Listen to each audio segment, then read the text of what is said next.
मेरे कोचिंग में जितने भी छात्र पढ़ते हैं, मैं उन सबों के अभिभावक गणों को मैं है ना अपने दिल की अनंत गहराइयों से हार्दिक हार्दिक अभिनंदन करता हूँ, है ना। आप सभी लोग जानते हैं कि मैं इस कोचिंग का संचालक और एज ए टीचर के रूप में भी यहाँ मेरी अपनी ड्यूटी देनी पड़ती है। और कोचिंग जो है आप सबों के सहयोग से चल रहा है, ये आपको सबको पता है कि अगर आप बच्चे अब अपना ना दें तो मेरा कोचिंग या मैं टीचर के लायक नहीं रह पाऊँगा, है ना। कहीं न कहीं आपसे हम जुड़े हुए हैं, है ना। चाहे लगभग हमारे हिसाब से जो भी कोचिंग संचालक लोग हैं, है ना, कहीं न कहीं छात्र से ही जुड़े हुए हैं। छात्र कोचिंग का मतलब ही होता है कि जहाँ छात्र पढ़ने आए। लेकिन एक चीज़ हमको एक समझ नहीं आ रहा है कि चाहे आप किसी भी कोचिंग में पढ़ा लें, एक फ़ी का जो टाइमिंग होता है ना, शायद एक छात्र के जो अभिभावकगण हैं, मैं उनसे ये विनती करना चाहता हूँ कि आप लोग नहीं पकड़ पा रहे हैं। चाहे वो आदर्श कोचिंग सेंटर हो या तमाम और भी कोचिंग हो। लेकिन हर कोचिंग वाला का अगर दिल से पूछा जाए कि भाई आपकी प्रॉब्लम क्या है, आपकी समस्या क्या है? तो वो लोग यही बोलेंगे कि बच्चे फ़ीस टाइम से नहीं दे पाते हैं। भाई एक चीज़ हम आपसे बता दें कि आप अपने बच्चों को जिस ज़िम्मेदारी के तहत आपने किसी भी कोचिंग में जो नामांकन करा रखा है, एक टीचर के बदौलत और एज़ ए टीचर आप ही लोग बोलते हैं कि आप ही माता हैं, आप ही पिता हैं, आप ही इस बच्चे की सब चीज़ हैं। लेकिन एक चीज़ हमको ये समझ नहीं आ रहा है कि जब फ़ीस की बारी आती है, तो मास्टर जो होता है वो बच्चा को टॉर्चर करता है, बार-बार प्रताड़ित करता है, पूछता है। फिर भी बच्चे घर पर कहते होंगे या नहीं कहते होंगे, वो तो बच्चों की समस्या है। लेकिन आपने देखा कि हाँ, अगर बच्चे पढ़ रहे हैं मेरे, तो कभी मास्टर से पूछो नहीं करते हैं कि भई आपके महीने कब लगे, आपकी करना क्या होता है। लेकिन डेली बेसिस में होता क्या है कि महीना का शुरू होता है, लास्ट भी हो जाता है। लेकिन अगर नहीं माँगा जाए तो कुछ ही गार्जियन को चिंता यहाँ तक नहीं है कि महीना जब लगे तो मास्टर का फ़ीस देना चाहिए। अभी तक का रिकॉर्ड तो यही है, क्योंकि माँगा जाता है कि हाँ बच्चे अब जो देखिए अब आज 25 तारीख हो गया, अब 30 मेरा आने में बहुत कम समय बची हुई है, आप लोग अपने गार्जियन से बोलिए और पेमेंट जमा करवाइए, तब जाकर पैसे जमा होता है। लेकिन वो मत समझिए कि मैंने डेली क्लास में बच्चों को बोला जाता है। तो बच्चे 30 तक, अगर मान लीजिए 25 से अगर 30 डेट बना, हाँ, तो 30 तक बच्चा हमसे झूठ या ऐसे जैसे-जैसे गार्जियन बोलेंगे कल मिलेगा, परसों मिलेगा, ऐसे करते जाएगा। या 30 को मिलेगा, पापा का सैलरी 30 को आता है, कोई कहेगा भैया का सैलरी 5 को आता है। उसके बाद गार्जियन जब फ़ोन उठाएँगे तो बोलेंगे देखिए ना हमसे तो नहीं बोला है, हमको तो पता नहीं था, है ना। अभी बोला है, अच्छा ठीक है, सैलरी हम उठाए हुए साप्ताहिक उठाते हैं। कोई बोलेगा कि भाई थोड़ा-सा मेरे बबुआ का सैलरी जो 9 तारीख आएगा, कोई बोलेगा 10 को आएगा। एक चीज़ बताइए, अगर सबका सैलरी का डेट हम याद रखें, तो मेरे अगर परिवार वाले मुझसे पूछे कि मेरा सैलरी कब आता है, तो मैं अपने परिवार को कौन-सा डेट इसमें से बताऊँगा कि मेरा डेट इस टाइम में मिलेगा? अरे भैया मेरे भी कुछ काम होते हैं यार, मेरे भी ज़िम्मेदारियाँ हैं, है ना? या हम जैसे जो भी टीचर अगर कोचिंग फ़ील्ड में है, कोचिंग लाइन में जो जी रहा है, आपके बच्चों को जो हर सर्वांगीण विकास देने का कार्य कर रहा है, चाहे वो कोई भी कोचिंग हो। कोचिंग कोई गलत नहीं होता है, हर एक मास्टर को समझाने का नज़रिया अलग होता है, समझाने और बच्चे का भी समझने का अलग नज़रिया होता है। बहुत सारे बच्चे होते हैं कि कम समय में ही समझ जाते हैं, बहुत सारे बच्चे होते हैं ज़्यादा समय। तो हमारे कोचिंग जो है आदर्श कोचिंग सेंटर, जो कि मैं खुद आपके सामने हूँ, हिमांशु सर। मैं सदियों से जब से इस लाइन में आया हूँ, मैं सोचता हूँ कि हर एक बच्चे को एक सर्वांगीण विकास के क्षेत्र में डाल दिया जाए। और जो लोग आप पेमेंट देते हैं ना ₹200, आपको ये लग रहा है आपको लग गया ₹300 ₹250, आपको लगता है कि बहुत ज़्यादा हम देते हैं, लेकिन नहीं, उससे ज़्यादा कहीं न कहीं मेहनत होता है। अरे! आपके बच्चों के सामने अगर मान लीजिए कि घंटा, डेढ़ घंटा, 2-2 घंटा क्लास भी होती है, तो जोड़ लीजिए ना, कभी 60 घंटा, कभी 50 घंटा, कभी 40 घंटा, या महीने का मैक्सिमम अगर मिनिमम जोड़ा जाए तो 30 घंटा लगभग।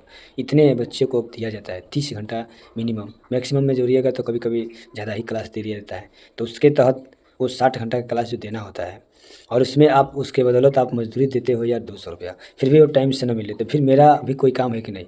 आप जब फ़ोन लगाया जाता है, तो बच्चे गार्जियन बोलते हैं कि मेरा ईएमआई है, मेरा सैलरी नहीं मिला है।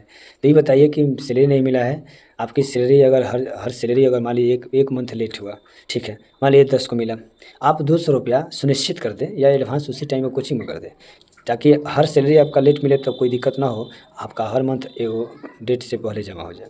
लेकिन यहाँ तो हमने देखा है कि पढ़ाने के बाद अगर माँगा जाए, तो अगर थोड़ा-सा कड़वी बोली बोल दिया जाए बच्चों से, तो अगर बच्चा नहीं आएगा तो गार्जियन फ़ोन करके बोलेगा ठीक है पैसा होगा तो मेरा बबुआ आपके कोचिंग में जाएगा। और मान लीजिए अगर नॉर्मल में बात किया जाए, तो हमको लग रहा है कि बच्चा और गार्जियन मिलकर अपनी-अपनी डेट बताते-बताते शायद हमको लगता है कई हफ़्ते बीत जाते हैं। बहुत भी तो गार्जियन ऐसे होते हैं कि वो अपने एक-एक बहाने ढूँढने लगते हैं और बच्चे भी ढूँढने लगते हैं। तो एक चीज़ बताइए, बच्चा तो कमाने नहीं जाता है, आपके बदौलत वो भी पढ़ रहा है। आप और हम अगर स्वतंत्र हो जाएँ, तो फिर बच्चा भी स्वतंत्र से फ्रीडम उसको महसूस होगी। एक चीज़ बताइए, 1 घंटा, डेढ़ घंटा का क्लास होता है।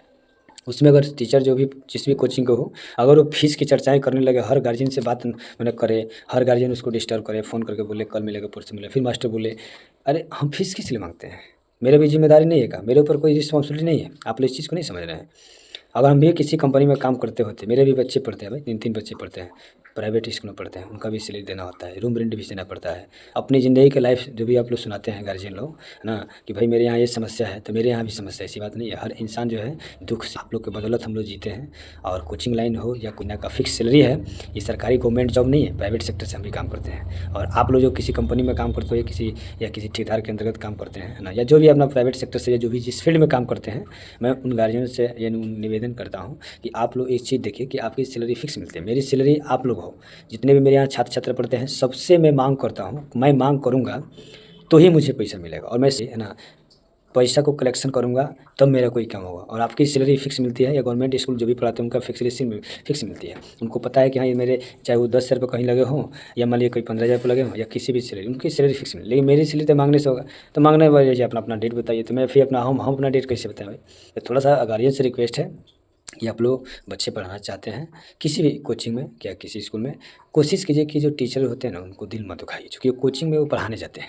और आपके बच्चे से अगर वो फीस के मैटर में बात करना शुरू करे, आपसे बात करना शुरू करे, तो 1 घंटे में बताइए बच्चा क्या पढ़ेगा? बच्चा को क्या मालूम है कि आप कैसे कमाते हैं, है ना? आप कहीं से भी व्यवस्था कीजिए, आपको पता है ना, अब जो है कोचिंग का रूल बदल चुका है। आप जुलाई के मंथ आप लोग जैसे भी किए हैं, जिसका बाकी है वो लोग अपना जमा करवा दें, है ना? लेकिन जो अगस्त माह आ रही है, अगस्त माह का फ़ीस जो है ना, आप लोग 1/8/2026 को या उससे पहले आप लोग जमा करवा दें, लेट ना करें। क्योंकि आपको ये लग रहा है कि हम तो पहले जमा कर रहे हैं। भाई आप पढ़ाने के बाद भी दे नहीं रहे हैं, तो पढ़ाने के पहले जमा कर दीजिए, ताकि मेरा भी जो काम है, मैं अपना भी काम करूँ और आप भी। और प्रत्येक आपकी सैलरी कब मिल रही है ये हमको मत सुनाइए लोग, मेरी सैलरी भी होनी चाहिए और आपकी सैलरी। आप लोग प्रत्येक मंथ का फ़ी 1 तारीख या उससे पहले आप लोग देने का प्रयास करें। जिसकी सैलरी जब आए आप रखें, अपने पास रखें। 30 या 1 तारीख को प्रत्येक मंथ का फ़ीस आप लोग जमा कराओ। जैसे अभी 30 या 1 तारीख को जमा करवाना होगा, और आप नहीं जमा करवाते हो तो मैं भी अब इस नियम को मैंने बदल नहीं सकता हूँ। चूँकि मान लीजिए कि बहुत बच्चे ऐसे हैं कि पढ़ने के बाद में उनसे दर्शन नहीं होता है, उनके गार्जियन भी फ़ोन करना बंद कर देते हैं। और देखिए, निकालने की बस बात रही, आदमी जी जान से नहीं निकालता है। दिन में कभी पूछेगा ना दिल से, तो कभी अपने शरण में आए हुए जो अतिथि देवो भव, एक दिन आदमी तरसता है कि हाँ 10 गो स्टूडेंट पढ़ता है तो कोचिंग में थोड़ा-सा अच्छा लगता है। और जिस प्यार से बहुत उम्मीद के साथ बच्चे आते हैं पढ़ने के लिए और उनको हम निकाल दें क्लास से, ये नहीं हो सकता, अच्छा नहीं लगता है। आदमी दिल से कभी नहीं निकाल सकता है। लेकिन देखिए, आपकी थरथराहट, जैसे कि आप लोग दशरथ मांझी का नाम सुने होंगे, सुने होंगे ना?